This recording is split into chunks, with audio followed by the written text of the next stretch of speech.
Hey everyone, so I'm going to do a video on piecewise functions. Piecewise functions are functions that have more than one graph put into a whole entire graph, meaning that there's two pieces or more to make up a piecewise function. So for example, in this function there are three pieces to make up the piecewise function. And on my graph I should see three pieces or three different graphs put together to make one full graph. So what I'm going to do is I'm going to first analyze my function. I see that I have three pieces. So what I'm going to do is I'm going to make three charts. So I'm going to have y equals x plus 3. Make an xy table. I'm going to have y equals 3 and make another table. And I'm going to have y equals 2x minus 1 and have another table. Now the next thing I want to pay attention to is the domain of each piece, meaning the x values that the piece is restricted to. The first one is restricted to being only x is less than or equal to 0. So what that means is I'm only going to have my x values less than or equal to 0. So when I do my chart here, I want my values less than or equal to 0. So I'm going to start at the bottom and 0, -1, -2, and I'm going to have a closed circle on 0 because if you notice here, it is equal to. I'm also going to notice that I'm going to go up, well, towards the negative values. So I'm going to be going in this direction here. Okay, so I'm going to now put that x plus 3 into my y equals and fill in my table. When I did that, I ended up getting 0 being 3, -1 being 2, and -2 being 1. This is by looking at the table on my calculator. Now I'm going to graph it. 0, 3 is a closed circle because the function is less than or equal to. I'm going to plot these points now. So 0, 3, 1, 2, 3 is going to be a point here. And then I'm going to have -1, 2, which is here, and -2, 1, which is here. And my function says that I am less than 0, so I'm going in this direction. Okay, so now what I'm going to do is type in y equals 3 into my y equals. Now technically I really don't have to type that in because it is a straight horizontal line at 3, but I will. So I put that into y equals, and I'm also going to notice here that the domain for this piece is only between 0 and 2. So it's only 0 and 2. Now if you notice, a 0 though is not included, so I am going to put it on my table. Make sure to always put that on your table. I have 0, 1, and 2. But 0 is going to have an open circle where 2 will have a closed circle and 1 will have a point, meaning that they'll be connected.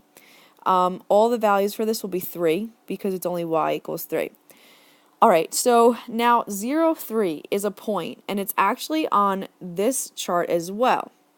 This one's closed, this one's open. So as I told you guys in class, because the red one is closed, even when I put this open circle over it, ultimately the red circle fills that open circle in. So even though, if you guys can see what I'm doing on the table here on the chart, I'm putting a circle over the red one, but it's still filled in because they're theoretically the same size. So theoretically it is a closed circle because the closed fills in the open. Now 1, 3 is a point here, and then 2, 3 is another point here, and I'm just going to connect it. So it's really just a horizontal straight line, a piece of one at least. Okay. So anyways, I'm going to now plug in y equals 2x minus 1 into my calculator, and I'm only going to look at the table where x is greater than 2. So because x will only be greater than 2, I am going to only plot points on my table from 2, 3, 4, 5, and so on. I will have an open circle at 2. Now again, I did put a circle at 2. I am putting it on my graph. It just doesn't, it won't be filled in. And 3, 4, 5, I'm pointing my arrow downward because I'm going towards the higher values of x. Alright, so when I typed this into my table, I got 2, 3, 3, 5, 4, 7, and 5, 9. I'm going to plot these points now.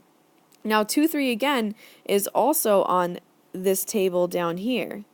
And if you notice, this one's open. And again, like the situation with the red and the blue graph, even though I have an open circle, my open circle is going to go over a blue circle that's filled in. So ultimately, the blue circle fills that open circle in. So even though I have this open circle going on around it, it's still filled in.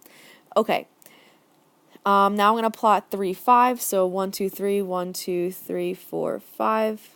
Okay. And then 4, 7, 1, 2, 1, 2, 3, 4, 5. 1, 2, 3, 4, 1, 2, 3, 4, 5, 6, 7. Okay. And I'm going to point upwards because my graph will not end in that direction because it's only one piece. Now, again, another thing I want to point out, even though this graph here had greater than, that means an open circle, but x is greater than 2, so everything here is still filled in. Okay, only the first value will be open. Alright, now that I did this, I'm going to analyze my graph. I first wanted to ask to evaluate f of negative 1 and f of 1. Now there's a few ways to evaluate f of negative 1 and 1. One way to do it, now that we plotted the graph, is you can use the graph. And if I look at f of negative 1, that means x will be negative 1. So x is negative 1. We're looking for y. That's what this is asking for. It's like a table kind of. Okay, so negative 1. When I looked at my graph, I see that I am at 2. And you could also look at the table that has negative 1, which is the red table. It's at 2. That's one way to do it. And the last way that you can do it is you can actually analyze the piecewise function. And if you analyze the piecewise function, you have to think to yourself, which piece has negative 1? And that's this one here because x is less than 0. So it has to be in that one. And if you plug in negative 1 in here, negative 1 plus 3 is 2. So the graph gives me 2 here. The table tells me 2 here. And if I plug in negative 1, I end up getting 2. So the answer is 2. And that's 3 ways you can do that. So I get 2. F of 1 is same deal. I can look at the graph, and if I look at the graph, I see that f of 1, when x is 1, I have 3. I can also look at my piecewise function and notice that the second one is the one that has 1, because this is where 1 will be existing, because it's between 0 and 2. Again, 3. And if I look at my table, the one that has 1, you will also see that it has 3. So my final answer is 3 for f of 1. So when x is 1, y is 3. The last thing I wanted to add is the domain and range. So if I take a trip on the x-axis for my domain, I want to see my graph. And remember, this graph continues on, so I will see a piece of my graph down here. I travel on the x-axis, I see something, I see something, I see something. I do see something here because remember, the red graph is filling in for the blue one. I see something, I see something. Again here, the blue graph is filling in for the green one, and I will always see something. So because of that, my domain is all real numbers. My range is the same deal. My range, if I take a trip on the y-axis, I will see something, see something, see something, always see something. Again, this graph extends down, so I'll always see something. So my range is also all real numbers. All right, I hope this video helped you on piecewise functions. See you guys soon.